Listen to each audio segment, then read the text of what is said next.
Hello children, welcome to Asa education. आज हम कर रहे हैं chapter India location geological structure and physiography part 2, social science book grade 9 Gujarat board से। The landform which is irregular and has some altitude on the surface of the earth is called physiography. Physiography किसे कहते हैं?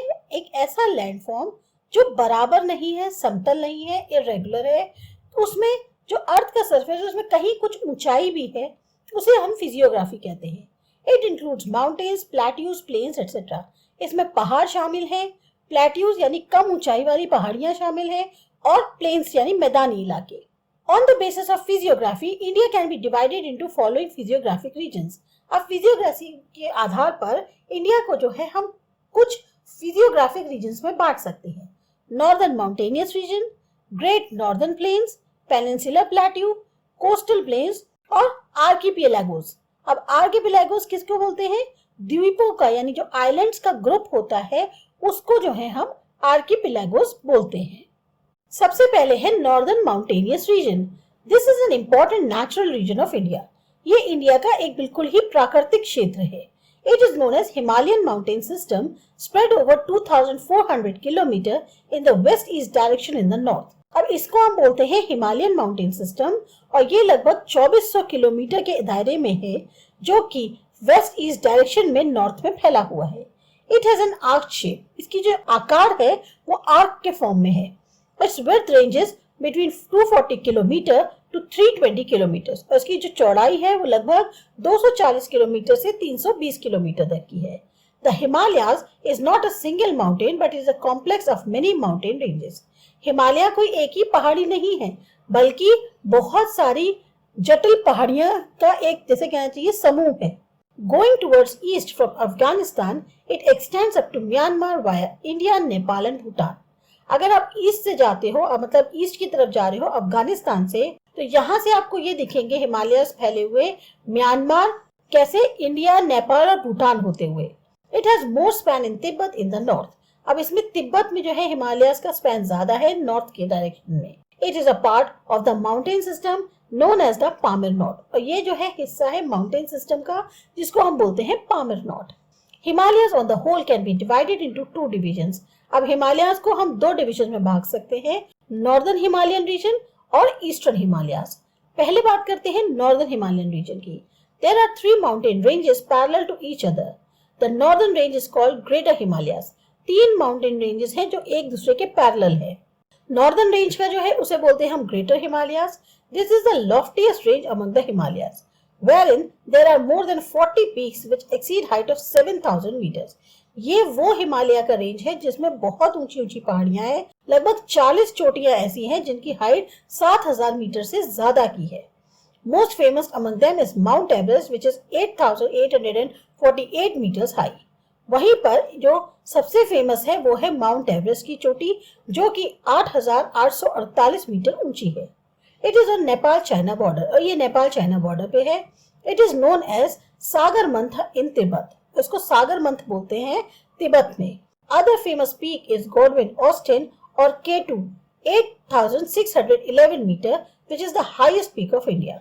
और जो famous peaks हैं वो है Godwin Austen या K2 बोलते हैं, ये हाईएस्ट पीक है इंडिया की। There are three distinct ranges in Himalayas which are almost parallel to each other. तीन अलग-अलग रेंजेस हैं हिमालयास के जो एक दूसरे के पैरेलल हैं। In the Greater Himalayas there are some high mountains passes such as Jelapla, Nathula, Shipkila, etc. अगर ग्रेटर हिमालयास की बात करें तो बहुत माउंटेन पासेस भी हैं जैसे कि, और वो काफी ऊंचाई पे हैं, जैसे जेलपला है, नाथुला है और शिपकीला है। Mansarovar which is considered to be the sacred holy place is located in this range. Mansarovar जिसे हम बहुत पवित्र जगह मानते हैं ये जो है इस रेंज में आती है।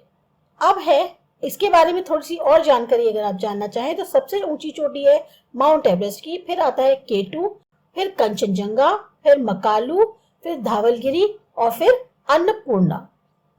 तो पहला था हमारा ग्रेटर हिमालयस। अब दूसरी रेंज की बात करते हैं। Second range in the south of the greater Himalayas is also spread in the wide area. अब जो सेकेंड रेंज है जो कि साउथ में है ग्रेटर हिमालयस की, ये भी काफी बड़े इलाके में फैली हुई है। It is called central Himalayas और द लेसर हिमालयस। इनको हम या तो सेंट्रल हिमालयस या लेसर हिमालयस कहते हैं। With a width ranging from 80 to 100 km, this range includes mountain ranges like Pir Panjal, Mahabharat, Nagitaba, etc. क्योंकि इसकी चौड़ाई बहुत ज्यादा नहीं है, लगभग 80 से 100 किलोमीटर की है, इसलिए इस रेंज में आते हैं वो माउंटेन रेंजेस जैसे पीर पंजल है, महाभारत है, नागतिबा है, ये सब इसके अंदर आते हैं। Many hill stations have developed in this moderately high range. बहुत सारे हिल स्टेशन यहाँ पे डेवलप हो गए हैं क्योंकि ऊंचाई बहुत ज्यादा नहीं है। Some of these hill stations are Dalhousie, Dharamshala, Shimla, Mussoorie, Ranikhet, Almora, Nainital, Darjeeling, etc. तो यहाँ पर ये जो हिल स्टेशन हैं वो डेवलप हो गए हैं।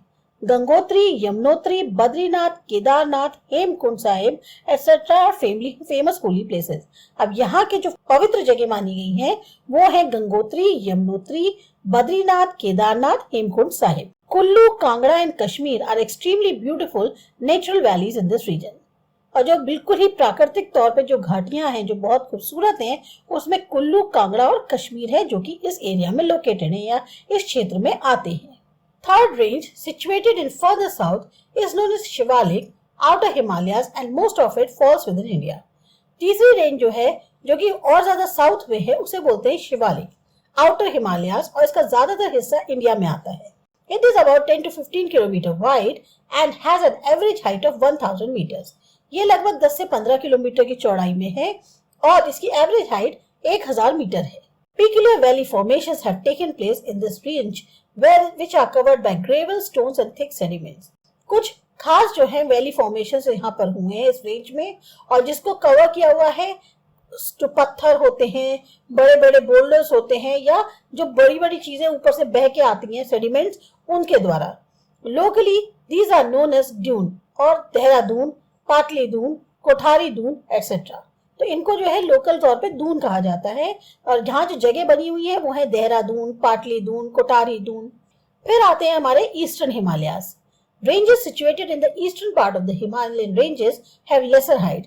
वो रेंज जो ईस्टर्न पार्ट में हिमालयाज के, उनकी जो ऊंचाई है वो बहुत ज्यादा नहीं है। Some of them are more famous as hills. कुछ फेमस है पहाड़ियों के तौर पे। These hills in the eastern Himalayas are spread as small ranges. ये सारी पहाड़ियां ईस्टर्न हिमालयाज में छोटे छोटे रेंजेस में फैली हुई हैं। Among them, Patkai Hills are situated in Arunachal Pradesh, Naga Hills in Nagaland, and Lushai Mizo Hills in Mizoram. तो इनमें से ये प्रमुख हैं। These hills are located near the eastern border and have their continuation in Arakan Yoma range of Myanmar. ये जो पहाड़ियां हैं ये ईस्टर्न बॉर्डर के पास हैं और इनके में कंटिन्यूएशन में आपको अराकान योमा रेंज मिल जाएगी म्यांमार की। Garo, Khasi and Jaintia hills are in Meghalaya. अब ये जो तीन पहाड़ियां हैं गारो, खासी और जैंतिया, ये मेघालय में है। Mountainous regions have more rainfall, so dense forest have developed here. अब क्योंकि पहाड़ी क्षेत्रों में बारिश बहुत ज्यादा होती है, इसलिए यहाँ पर बहुत घने जंगल हैं। As this is a forested area, roads and railways have not developed much. क्योंकि ये जंगल का इलाका है, इसलिए यहाँ पर रोड्स और रेलवेज बहुत ज्यादा डेवलप नहीं हुए हैं। फिर है हमारा great northern plain. This northern plain is located between northern mountainous reason and the southern peninsula. अब जो नॉर्दर्न प्लेन्स है यानी जो मैदानी इलाका है नॉर्दर्न, उसका ये नॉर्दर्न माउंटेनियस रीजन और सदर्न पेनिनसुला के बीच में है। This plain is form due to the alluvial sediments brought by the Himalayan rivers such as Sutlej, Ganga and Brahmaputra. ये जो मैदानी इलाके बने हैं ये उन एल्यूवियल सेडिमेंट से बने हैं जो कि हिमालय की नदियों द्वारा लाए गए, और जैसे सतलज है, गंगा है, ब्रह्मपुत्र है। At some places the layers of the sediments are about 50 meters thick. कहीं कहीं पर ये जो लेयर्स हैं इन सेडिमेंट्स की 50-50 मीटर तक थिक हैं। As these plains occupy a very large area in the North India, they are known as Great Plains of Northern India. अब क्योंकि ये जो मैदानी एरिया है ये बहुत ज्यादा है नॉर्दर्न इंडिया में, इसलिए इनको great plains of northern India भी कहा जाता है। The plain is about 2400 kilometre long. अब ये जो मैदानी इलाके हैं ये लगभग 2400 किलोमीटर के रेंज में है। It is considered as one of the largest river plains of the world, और ये सबसे बड़े पूरी दुनिया में रिवर प्लेन्स माने जाते हैं। Its western part is narrower than the eastern part. जो वेस्टर्न पार्ट का हिस्सा है वो कम चौड़ा है ईस्टर्न पार्ट के मुकाबले। The plain is almost a level land. अब प्लेन का मतलब है बिल्कुल समतल जमीन। None of its part is higher than 180 meters from the sea level. कोई भी हिस्सा जो है लगभग 180 मीटर से ज्यादा ऊंचाई पे नहीं है सी लेवल से, अगर ये देखा जाए। The plain is very narrow near Delhi. जो दिल्ली के आसपास का मैदानी इलाका है वो काफी कम चौड़ा है। The Sutlej plain lies to the west of Delhi while the Ganga plain is in the east. Sutlej plain जो है वो दिल्ली के वेस्ट में आते हैं, जबकि गंगा प्लेन ईस्ट में आता है। This plain is considered to be the most prosperous region of India. और इस मैदानी इलाके को सबसे ज्यादा संपन्न क्षेत्र मानते हैं इंडिया का। Important cities such as Delhi, Kanpur, Lucknow, Allahabad, Varanasi, Patna, Kolkata etc. are situated in this plain. तो जो खास शहर हैं जैसे दिल्ली, कानपुर, लखनऊ, इलाहाबाद, वाराणसी, पटना, कोलकाता, ये सब जो है इस प्लेन में आते हैं। Sindhu river and its tributaries Jhelum, Chenab, Ravi, Beas and Sutlej originate in Himalayas. जो सिंधु नदी है और उसकी और जो ट्रिब्यूटरीज हैं जैसे झेलम, चेनाब, रवि, ब्यास और सतलज, ये सब हिमालय से निकलती हैं। Generally a region between two rivers is called a doab. वो क्षेत्र जो दो नदियों के बीच का होता है उसे द्वाब कहते हैं। दो मीन्स टू एंड अब means water. Thus the plain which is formed by 5 rivers is called Punjab. जो प्लेन इलाका इन 5 नदियों से बना है उसे बोलते हैं पंजाब। पंज अब Most of this plain is in Pakistan. ज्यादातर इसका मैदानी क्षेत्र पाकिस्तान में है। On the basis of physiography, the plain is divided into 4 parts. अब फिजियोग्राफी के आधार पर प्लेन भी 4 भागों में बांटे गए हैं। भाबर, तराई, बंगर और खदर। A small and narrow belt of gravels and stone lies parallel to the river from Sindhu up to Tista river in Shivalik foothills. एक बहुत ही और छोटी और कम चौड़ी बेल्ट प्लेन्स की या कहना चाहिए ग्रेवल्स जो पत्थर की होती है वो बिल्कुल नदी के पैरेलल चल रही है सिंधु से लेके तिस्ता रिवर तक, जो कि शिवालिक फुटहिल्स में है। This belt is almost 8 to 7 kilometre 16 kilometre wide. अब ये जो बेल्ट है 8 से 16 किलोमीटर चौड़ी है। इट इज कॉल्ड भाबर, इसलिए इसको भाबर कहते हैं। The Terai region which is more humid and marshy comes next. Terai region जो होता है वो बहुत ज्यादा वहां नमी होती है और स्वैम्पी इलाका होता है, दलदल भरा। Dense forest and diversified wildlife are seen here. यहाँ घने जंगल होंगे और बहुत ही विविध जो है वाइल्ड लाइफ देखने को मिलेगी। The old alluvium in the plains is called Bangar. जो पुराना एलिवियम है मैदानी क्षेत्रों में उसे बंगर कहते हैं। Due to consistent deposition, it develops a terrace shape which is at a higher level than flood plains. लगातार डिपोजिशन होने की वजह से यहाँ पर एक टेरेस थोड़ा सा ऊंचाई वाली आकार बन जाती है जो कि फ्लड प्लेन्स के मुकाबले थोड़ी ऊंची होती है। The new sediment of the flood is called khadar. और जो नया सेडिमेंट बाढ़ के साथ आता है उसको बोलते हैं खदर। फिर आता है आपका peninsular plateau. This is the oldest region of India. अब पेनिनसुलर प्लेट्यू सबसे पुराना इलाका है इंडिया का क्षेत्र। This region appears as an inverted triangle. ये देखने में बिल्कुल ऐसा लगता है जैसे उल्टा ट्राइंगल है। Its average height is about 600 to 900 meters और इसकी जो ऊंचाई है एवरेज 600 से 900 मीटर तक की है। Its northern part slope towards northeast, which is evident from the flow of Chambal, Son and Damodar rivers. इसका जो नॉर्दर्न हिस्सा है उसकी ढलान जो है नॉर्थ ईस्ट की तरफ है, वो पता चलता है जो नदी है चंबल, सोन और दामोदर उनके बहाव से। The southern part slopes towards southeast. Southern part जो है उसकी ढलान साउथ ईस्ट की तरफ है। Most of its area is in south. Hence it is also called southern plateau. अब क्योंकि ज्यादातर एरिया इसका साउथ में आता है इसलिए इसको southern plateau कहते हैं। As it is surrounded by sea on its 3 sides, it is called a peninsular plateau. अब क्योंकि ये समुद्र से 3 तरफ से मतलब घिरा हुआ है पानी से, इसलिए इसको जो है peninsular plateau भी कहते हैं। Peninsular plateau can be divided into 2 parts, Malwa plateau and Deccan plateau. अब peninsular plateau को भी हम 2 पार्ट्स में भाग रहे हैं, एक है मालवा प्लेट्यू और एक है डेक्कन प्लेट्यू। पहले है Malwa plateau. Aravalli range is situated to the north west part of Malwa plateau. जो अरावली रेंज है वो नॉर्थ वेस्ट पार्ट में आती है मालवा प्लेट्यू के। Aravalli is one of the oldest ranges in the world. सबसे पुरानी रेंज जो है अरावली है पूरी दुनिया में। It is a folded mountain. ये एक फोल्डेड माउंटेन है। Mount Abu is the famous hill station on this range और यहाँ का सबसे फेमस हिल स्टेशन जो है वो माउंट आबू है। It is very beautiful and pleasant. बहुत ही खूबसूरत है। Guru Shikhar is its highest peak and it is 1722 meters high.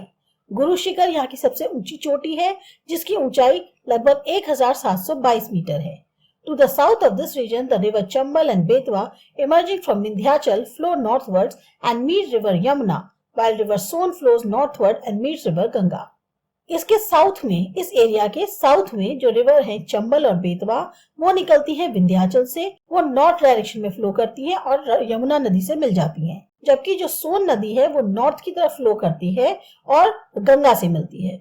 It can be known from the direction of the river flow that the region slopes northward. और जिस तरह से नदियों का बहाव है जिस डायरेक्शन में, उससे पता चलता है कि इसकी ढलान जो है वो नॉर्थ की साइड है। The northeastern part of this central upland is known as Bundelkhand. North eastern part जो सेंट्रल अपलैंड का है उसको बुंदेलखंड बोलते हैं। Besides this, river Luni and Banas also originate in the Aravalli range in northeast. अब इसके अलावा यहाँ पर लूनी और बनास नदी जो है वो भी मिल जाएंगी, क्योंकि ये भी अरावली रेंज से ही निकलती है नॉर्थ ईस्ट में। These rivers vanish in the run of Kutch, while Sabarmati and Mahi rivers meet the Gulf of Khambat. ये नदियां जो है रन ऑफ कच्छ में जाकर गायब हो जाती हैं, लेकिन साबरमती और माही नदी जो है वो गल्फ ऑफ खंबात में मिलती हैं। From the flow of these rivers, it can be ascertained that the western part of Malwa Plateau slopes towards southwest. अब जो इन नदियों का बहाव है उससे ये पता चलता है कि जो वेस्टर्न पार्ट है मालवा प्लेट्यू का, उसकी ढलान जो है साउथ वेस्ट की तरफ है। Rajmahal hills and Shillong plateau are a part of Chota Nagpur plateau. जो राजमहल हिल्स हैं या जो शिलोंग प्लेट्यू हैं वो हिस्से हैं छोटे नागपुर प्लेट्यू के, which also includes Ranchi plateau, और इनमें रांची प्लेट्यू भी शामिल है। तो ये था मालवा प्लेट्यू। अब है Deccan plateau. The Deccan Plateau is situated to the south of Satpura, Mahadev and Baikal ranges, which are located to the south of the Malwa Plateau. Deccan Plateau जो है वो already situated है साउथ में, सतपुड़ा, महादेव और Maikal range के, और ये जो है लोकेटेड है साउथ में मालवा प्लेट्यू के। The northwestern part of the plateau are composed of lava deposits. इसका जो northwestern part है प्लेट्यू का वो ज्यादातर लावा डिपॉजिट से बना हुआ है।